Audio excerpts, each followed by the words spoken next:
पर्यटन, अध्यात्म, शरीर सौष्ठव आणि मनशांती आणि त्यासोबतच चिमुकल्यांसाठी विशेष खेळणी असं भरपूर काही असलेलं एक अभिनव असं गार्डन सिंधुदुर्ग जिल्ह्यातील कणकवली तालुक्यातील लोरे नंबर 1 या गावात उभारलं जात आहे। आपण आता आहोत लोरे नंबर 1 गावामध्ये श्रीदेव रुजेश्वर उद्यान। या उद्यानाचं उद्घाटन 27 जानेवारी रोजी पालकमंत्री नितेश राणे यांच्या हस्ते संपन्न होणार आहेत। आपल्यासोबत आता सरपंच अजय रावराणे, उपसरपंच सुमन गुरव, सर्व ग्रामपंचायत सदस्य आणि लोरेवासीय इथं आहेत। आपण त्यांच्यासोबत जाऊया आणि पाहूयात नेमकं कशा प्रकारे उभारण्यात आलंय हे रुजेश्वर उद्यान। चला तर मग पाहूया।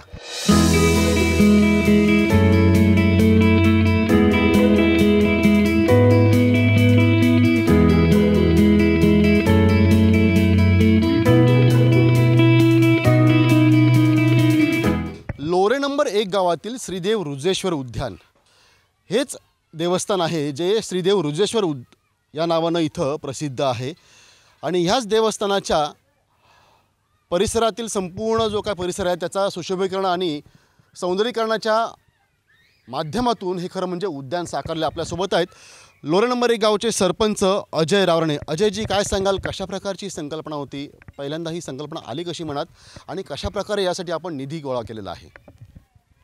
आपल्या जिल्ह्याचे सन्माननीय पालकमंत्री माननीय नितेश राणे साहेब यांच्या मार्गदर्शनातून, त्याचप्रमाणे आपल्या जिल्ह्याचे कृषी उत्पन्न बाजार समिती सभापती तुषार रावराणे साहेब यांच्या मार्गदर्शनातून आणि मनोज रावराणे साहेब यांच्या संकल्पनेतून आमच्या गावाने बघितलेलं हे गार्डनचं स्वप्न आज पुरं होतं आहे।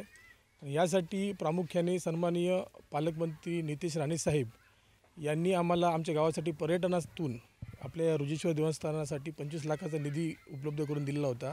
आणि ह्या निधीतूनच हा सर्व तुम्ही बघताय तो कायापालट झाला आहे। त्याचप्रमाणे आमच्या गावाला स्मार्ट ग्राम म्हणून जिल्ह्याचं 50 लाखाचं बक्षीस मिळालं होतं। ह्या निधीचा आमच्या सर्व ग्रामपंचायतीच्या सदस्यांनी, आमच्या ग्रामसभेने पण, गावातील ग्रामस्थांनी एकजुटीने या गावासाठी आपण एक पर्यटनदृष्ट्या कसा विकसित करू शकतो या दृष्टीने त्याचा पैशाचा वापर करून लहान मुलांसाठी खेळणी, आपल्या ज्येष्ठ नागरिकांसाठी ते बरंचसं काही असं काही केलं आहे की एक विरंगुळाचं ठिकाण म्हणून हे गार्डन आपलं आता एक नाव उदयास येत आहे।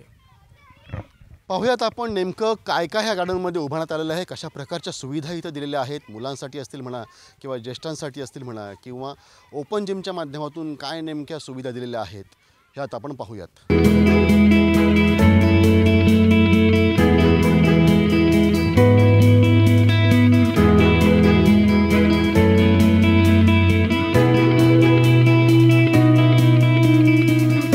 रुजेश्वर उद्यानाचं एक वैशिष्ट्य असं म्हणावं लागेल की येथील निसर्ग सौंदर्य अबाधित ठेवण्यात आलेलं आहे। विशेषतः आपण बघतोय की श्रीदेव रुजेश्वर मंदिरालगत जे पाषाण आहे त्या पाषाणालगत ह्या ज्या काय विशाल काही असे शिळा ज्या आहेत त्या तशाच ठेवलेल्या आहेत। बाजूबाजूला जे काही खडक जे आहेत ते तसेच ठेवले आहेत आणि त्याच्यावरती आपण पाहिलं तर श्री गणरायाची मूर्ती जी आहे ती स्थापन केलेली आहे। आपण डावीकडे पाहतोय पण तर तशाच पद्धतीनं खडक जे आहेत ते नॅचरल खडक जशाच तसे ठेवून तिथं श्रीदेव शंकराची मूर्तीसुद्धा स्थापन केलेली आहे।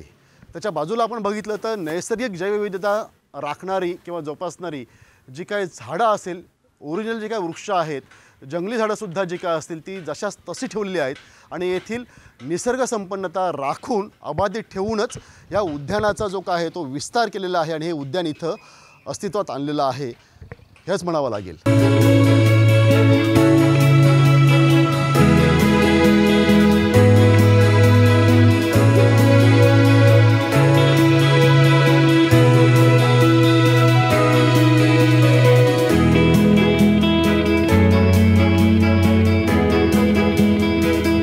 आपण जसं म्हणालात की इथं एक अभिनव असं एक गार्डन असेल। आता आपण जे काय चालतो याच्यावरती हा पाथवे आहे, म्हणजे या पाथवेबद्दल काय सांगाल?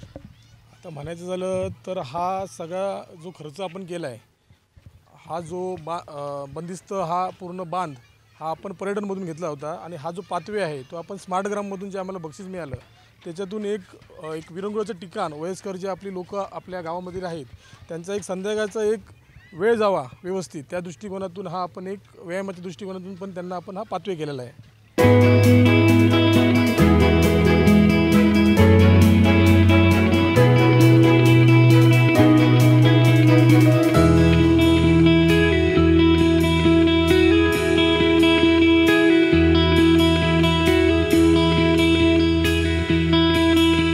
गार्डनच्या एका विशिष्ट भागामध्ये आलो. आपण बघितलं तर लॉन दिसतंय खाली, अगदी पूर्णपणे मन प्रसन्न होतं पूर्णतः. त्यासोबत इथं ओपन स्पेस दिसतोय, नेमकं काय आहे? आता विशेष म्हणजे हा आपला योगा डेक आहे.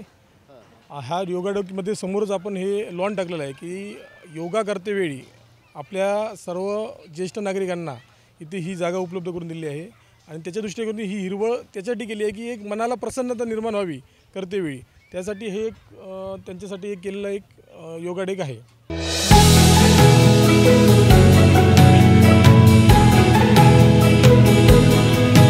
हे दुसरे महत्त्वाचं ठिकाण म्हणजे आपलं हे बॅडमिंटन कोर्ट, ज्या ठिकाणी गावातील सर्व युवती वगैरे येऊन या ठिकाणी आपलं एक बॅडमिंटनचं खेळ खेळू शकतात. यासाठी आपण ही जागा त्यांच्यासाठी ठेवलेली आहे.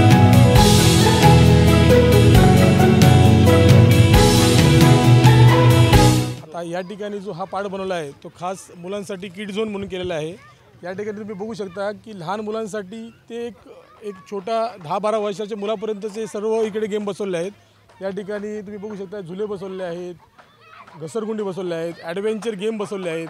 आपण बघू शकता मागेसुद्धा आपण झुलता पूलसुद्धा तिकडे एक मुलांसाठी बसवलं आहे. म्हणजे ॲडव्हेंचर आणि लहान मुलांचं गेम हे परिपूर्ण एक हे करून इथे एक किड झोन म्हणून एक ग्रामपंचायतीच्या वतीने एक सेक्शन ठेवलेलं आहे.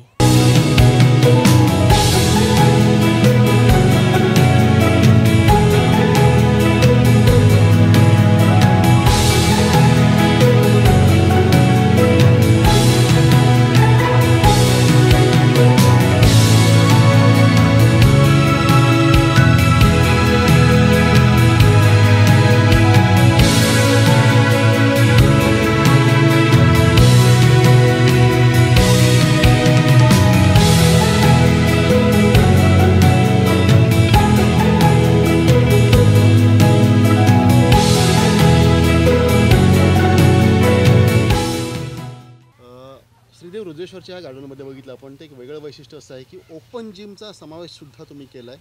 त्यासोबत ज्या काय शालेय वनभोजन किंवा शालेय सहली येतील तर त्या मुलांचासुद्धा, शालेय विद्यार्थ्यांचा विचारसुद्धा तुम्ही गार्डन इथं निर्माण करताना केलेला आहे. त्याबद्दल काय सांगाल? हो, निश्चितच. आता नाही हे बघितलं तर तुम्ही सर्व ओपन जिम साहित्यसुद्धा आम्ही बसवलेलं आहेत की ज्या ठिकाणी गावातील युवक युवती म्हणा किंवा एक ज्येष्ठ नागरिकसुद्धा इथे येऊन आपला व्यायाम करू शकतात. त्याचप्रमाणे ह्या साईडला बघितलात शालेय ज्या वनभोजन म्हणा किंवा सहली येतील त्यांच्यासाठी ही एक जेवणाची एक व्यवस्था बसण्यासाठी ही सुद्धा या ठिकाणी करून ठेवलेली आहे.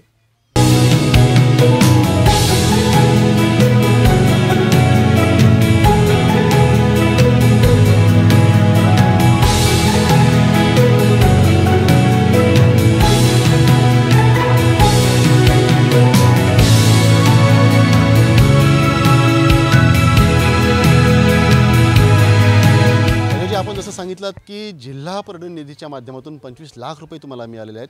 स्मार्ट ग्रामचे जे काय बक्षीस तुम्हाला मिळालं होतं जिल्हा स्तर, त्यातनं तुम्ही जवळपास 15-1 लाखाची निधी जो आहे तो इथं खर्च केले आहेत.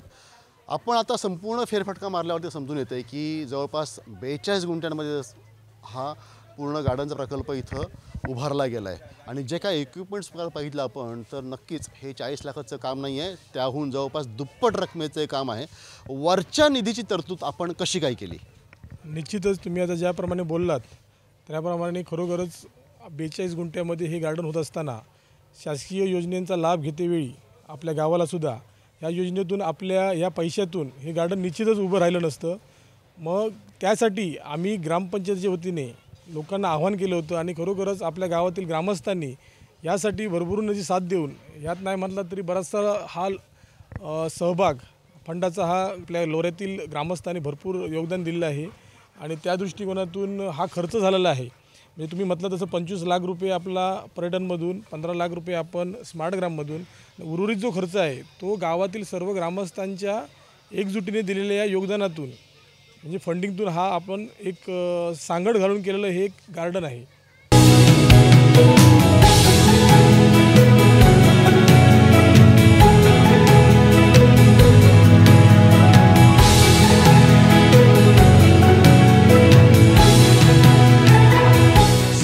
गाव लोरे नंबर 1 आणि या स्मार्ट गावाने उभारलेलं हे स्मार्ट असं श्रीदेव रुद्रेश्वर उद्यान. खरं म्हणजे जसं ह्या गावचे सरपंच अजय रावरे यांनी सांगितलं की शासन, ग्रामपंचायत आणि लोकसहभाग. जिथं शासनाचा आणि ग्रामपंचायतचा निधी कमी पडला तिथं आम्ही असं म्हणत समस्त लोरेवासियांनी एकजूट दाखवली आणि ह्या एकजुटीतून समस्त लोरेवासियांचा एक ड्रीम प्रोजेक्ट असलेला श्रीदेव रुजेश्वरचा हा उद्यान प्रकल्प साकारला गेला आहे. येत्या 27 जानेवारी रोजी पालकमंत्री नितेश राणे यांच्या हस्ते या रुजेश्वर उद्यानाचं लोकार्पण होणार आहे.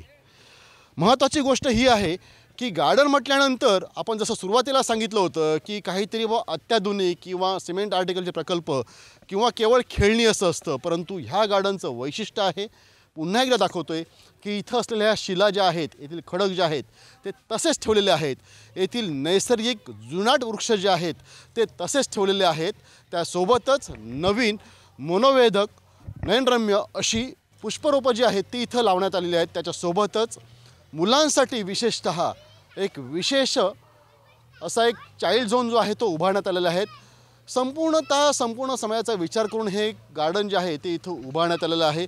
मुलांचा विचार करतानाच ज्येष्ठ नागरिकांसाठी योगा डेक जो आहे तो सुद्धा इथं उभारलेला आहे. त्यासोबतच आपण जसं म्हटलं होतं ओपन जिम असेल म्हणा किंवा इथलं देवस्थान जे आहे ते म्हणजे श्रीदेव रुजेश्वरचं देवस्थान, त्याचीसुद्धा सुशोभीकरणाच्या माध्यमातून इथं एक ठेवा जो आहे लोरेवासियांनी जोपासलेला आहे. अध्यात्म, पर्यटन, शरीरसौष्ठव या त्रिवेणी संगमाच्या माध्यमातून मनशांती आणि त्याच्या जोडीलाच चिमुकल्यांच्या मनोरंजनासाठी चाइल्ड झोन. एकंदरीत बघितलं आपण तर श्रीदेव रुजेश्वर गार्डन हे सिंधुदुर्ग जिल्ह्यातील ग्रामीण भागातील पहिलं अभिनव असं गार्डन ठरलेलं आहे, जे संपूर्ण सिंधुदुर्ग जिल्ह्यातील ग्रामीण भागासाठी रोल मॉडेल ठरणार आहे. कॅमेरामन आनंद तांबेसह राजन चव्हाण, आपला सिंधुदुर्ग न्यूज, लोरे नंबर 1.